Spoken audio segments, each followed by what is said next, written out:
Hi, this is Sean D'Souza from psychotactics.com, and you're listening to the 3-Month Vacation Podcast.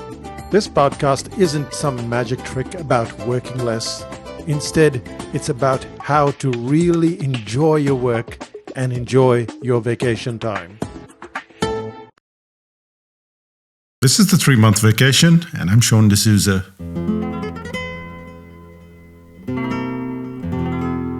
Every evening at about twilight in New Mexico and Arizona, thousands of bats stream out from caves. And one of the most famous of them all, at least among biologists, is the Mexican free-tailed bats because they're known for their hunting sprees.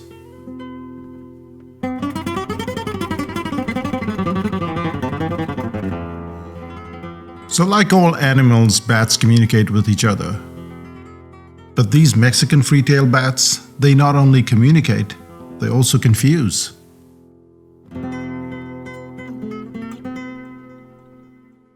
Aaron Corcoran is a biologist who's at the Wake Forest University, and he was studying the hunting habits of Mexican free-tailed bats in Arizona and also in New Mexico.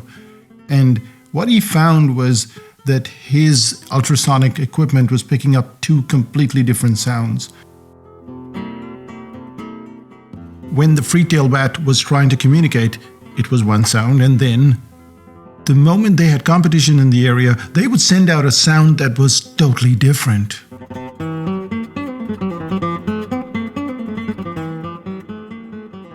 What these bats were doing was jamming the signals of other bats. So usually when a bat is hunting, what it does is it sends out a signal.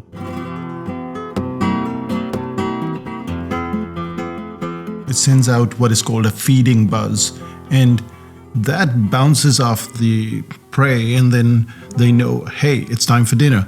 But what these free-tailed bats were doing was jamming the signals, and it reduced the capability of the competition from capturing moths. It went down from 65% to 18%. This confusion, this reduced capability is a lot like what happens on our sales pages. When we're trying to write sales pages, we're trying to get too much information across, and it sounds like there is one buzz and a second buzz, and now there is confusion, and we miss the point.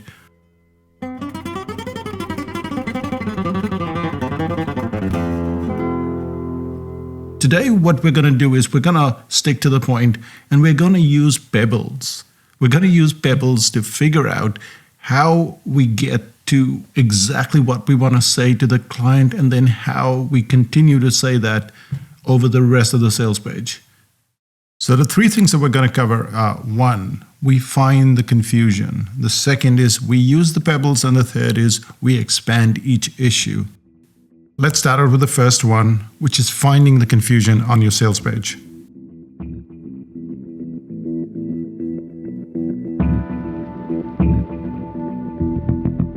So about 2 weeks ago, I was on Facebook, and I learn a lot through Facebook, despite what I say. Yet, I was watching this video by this conductor called Alondra de la Parra. And I was so taken by this video that I saw on Facebook that I went to YouTube. And on YouTube, there she was, directing the Paris Orchestra. And one of the songs that really got to me, one of the pieces of music that really got to me was Huapango.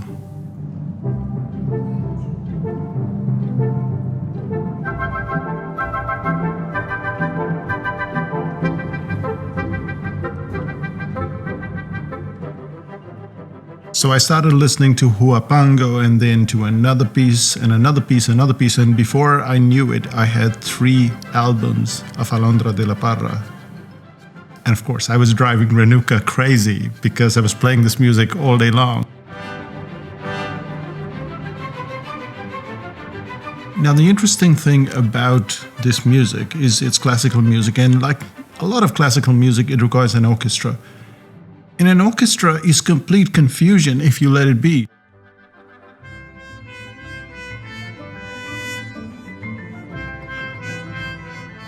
And that's what a conductor does. A conductor has to stand up there and somehow know that music in advance and push and pull so that instead of cacophony, we have music. We have this beautiful sounding orchestra all playing together, but somehow separately at the same time.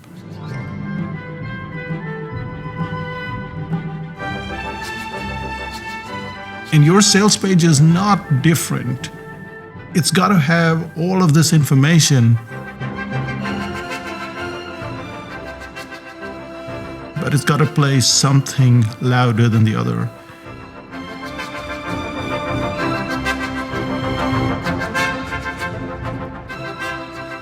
And this is why you have to first find the confusion, because when you find the confusion, you know exactly what's driving the sales page crazy. And the answer is usually with the clients. When you ask your clients questions about why do you choose our business, they don't tend to use a single word or a single phrase.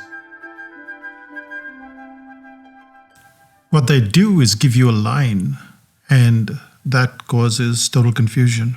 So let me read you a line from The Running Coach. Now we're talking about head coach Ken Rickerman, and he runs 5speedrunning.com, and he teaches people how to run faster and better and with fewer injuries. And of course, he'll go and he'll speak to a client and he'll ask them, what is it that drives you to come to 5speedrunning.com? And of course, they'll give their response, and it sounds like this. I want to move more freely, I want to go longer on the runs, and I want to improve my form. And the question is, does that help? And it doesn't help, because when you look at it, there are 3 points there. One is move more freely, second is longer runs, and the third is improve form. It sounded like a single sentence, but there are 3 whole topics in there. And that's what we have to do. First, we have to find the confusion. And in that single line, there is enormous amounts of confusion. You can't write a sales page or you can't write an email if you're trying to cover 3 points at the same time. You have to cover 1 point, just like this podcast. We're going to cover 3 points, but hey, let's start off with the first point. Let's go into a lot of detail with the first point, and then we'll go to the second point. Detail with the second point, and then we go to the third point. And this is how we do stuff, or we should do stuff, but instead we end up like those Mexican free-tail bats, and there's all this confusion because we're trying to cover all of it together because it seems like one sentence. And so we take that sentence and we break it down into bullet points, and that's how you sort out any confusion.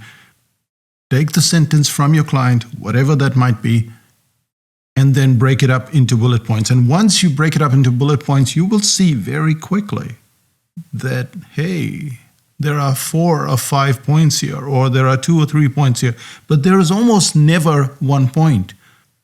And that's where the confusion lies. So first step, make sure that you break up the sentences into bullet points. That takes us to the second step, where we start using the pebbles.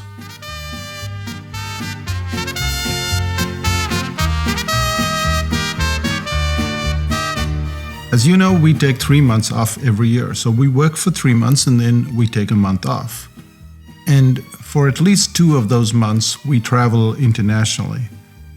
So we'll go to places like the Netherlands or Japan or Sardinia.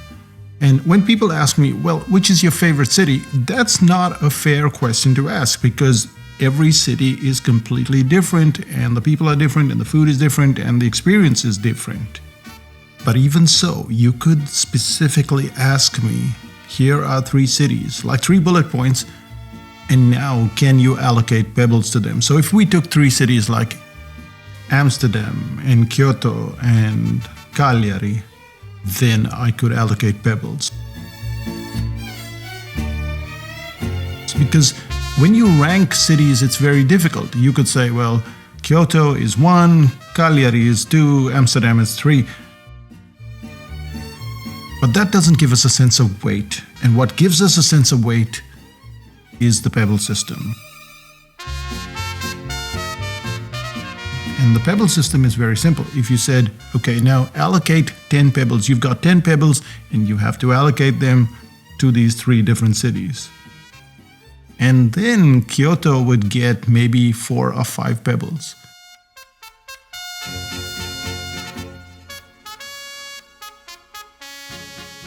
Because Kyoto is old Japan. It's got temples and shrines and gardens. It's got lots of ramen, lots of it.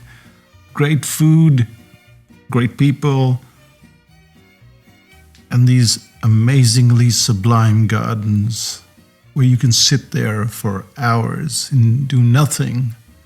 Just like you would imagine Japan to be, this very quiet, non-hustle bustle place. And in my ranking, Kyoto would get 5 pebbles. So now we have just 5 pebbles among the rest of the cities. And now we have Cagliari in Amsterdam. And Amsterdam is amazing. It's got lots of cheese. And Renuka loved that place more than any other place. But I would give Cagliari 3 pebbles and then Amsterdam 2 pebbles. And now we have a weighted system. We have this concept of Kyoto 5 pebbles, Cagliari 3 pebbles, and then finally we get to Amsterdam, which is 2 pebbles. And now if we have those 3 bullet points, we're clear which one is the most important. So when you look at what Ken had, he had move more freely, longer runs, and improve form. And longer runs got 5 pebbles. So what we're going to do is we're going to start off with longer runs. The next thing was improve form, that got 3 pebbles, and finally move more freely, got 2 pebbles. So now what we have with this pebble system is clarity. We know that the most important thing for that runner is for longer runs. So we're going to deal with longer runs on our sales page. So for now, we totally abandon the other 2, which is move more freely and improve form. And we focus on the problems that runners have with longer runs, the injuries it causes, all that stuff, but only with longer runs.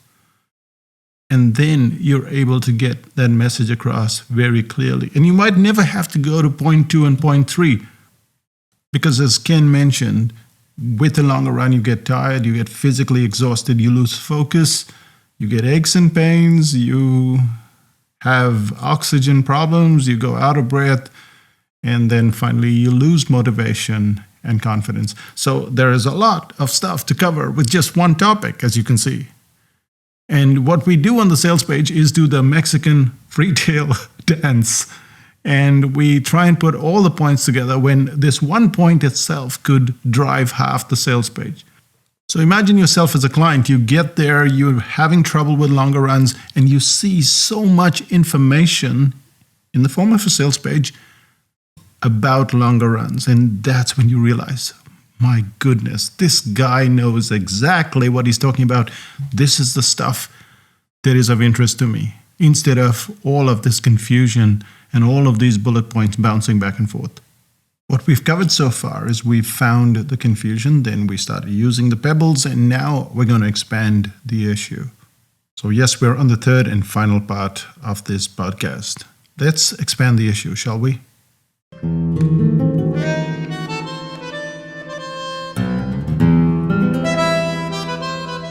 Let's go back for a minute to Alondra de la Parra. And there she is in front of this orchestra. And there is this accordion.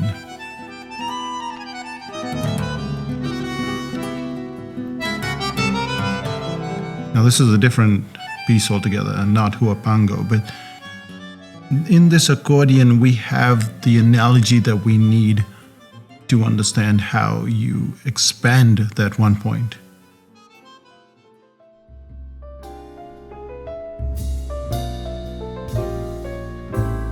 In the last section, we looked at this one concept of longer runs. And what we have to ask are 3 questions. The first is, what does the solution look like? So when someone goes for a longer run, what does it look like? What does it sound like? What does it feel like? And the best thing to do is not to answer this question yourself, especially if you're writing the sales letter, because we're hopeless at writing sales letters. it's better to call up the client, get a recorder going, and ask them, what does it feel like? What does it look like? And they will give you 2-3 paragraphs. And then you ask that client the second question, which is, when it doesn't work out, how does it feel? What are the things that stop you, slow you down? And what they'll do is come up with that list. I get tired, I lose focus, I lose motivation. But what they will do as well is they'll give you the words that you need to use on that page. So if you've got that recorder going, you'll find that the client is giving you the exact words and the exact feeling and the exact emotion that you want from them. But the most important thing for you to figure out at this point is that you stay on one point. So even when we have gone to just longer runs, we still have 5 subtopics under that, which is get tired, lose focus, aches and pains, can't catch breath, and then lose motivation. So we have 5 topics, and you have to be very careful. You have to stick with one thing at a time. Among those 5 topics, which are the most important? And then you drive that, you address that one topic, and then the answer in a paragraph. That paragraph goes on your sales page, because they will tell you exactly how they feel, what's happening in their brain, and what's really important to them.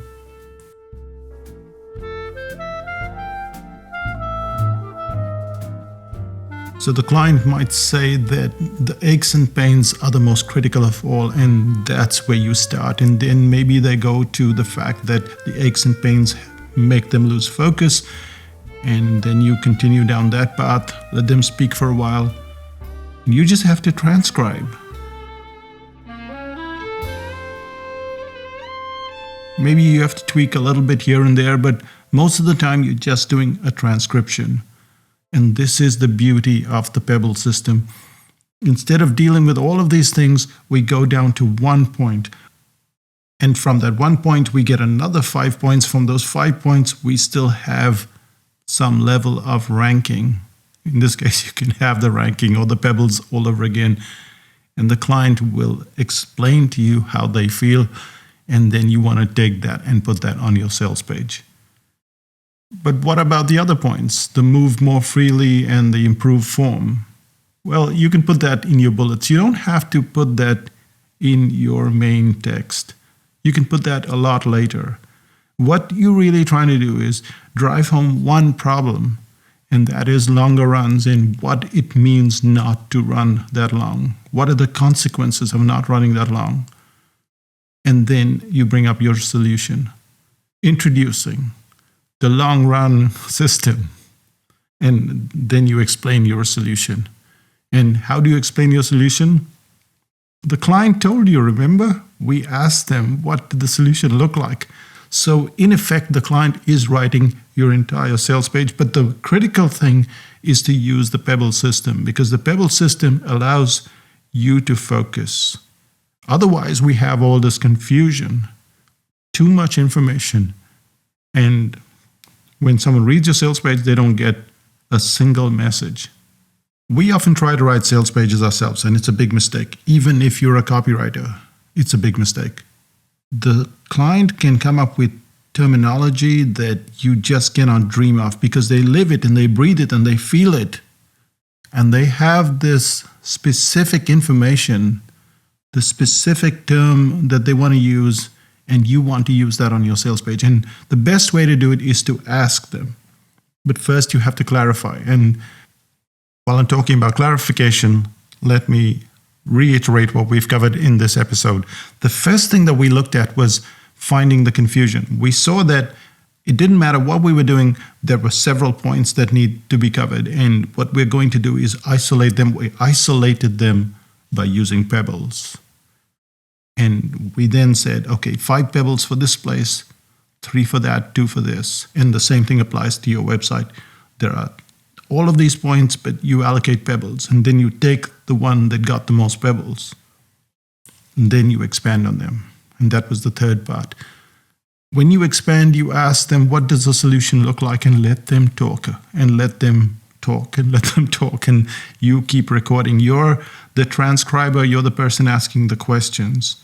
Let them talk. And then you ask them what the problem looks like. And then they will give you 4 or 5 points, and you can ask them more details about those points. And now you have enough content to put on your page. But it's not just content, but emotion-filled content on that one single topic. And that is why the Pebble system is so powerful, because it helps the client focus, helps you focus, and you're able to create a much better sales page than just sitting at your computer and churning something out.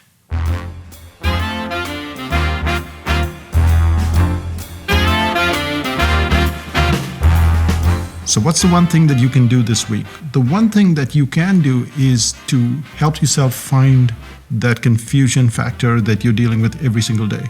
Do this with your grocery list. Just take 3 items and then allocate those pebbles. This is 5, this is 3, this is 2. And get into the habit of allocating for pretty much everything.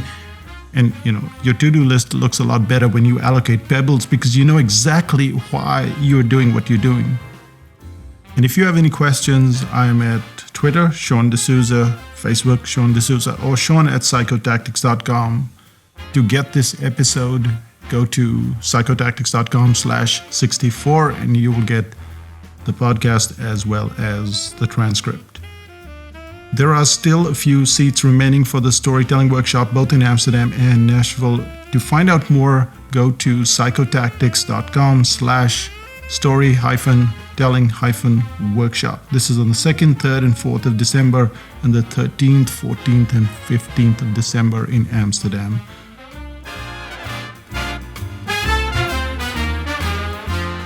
Storytelling is critical. Most people think of storytelling as just telling stories, but no, it's a branding issue. It gets your message across in a way that is so amazing and so powerful. As you've discovered on this podcast, there are all these stories, and that's why you're listening to the podcast right to the end.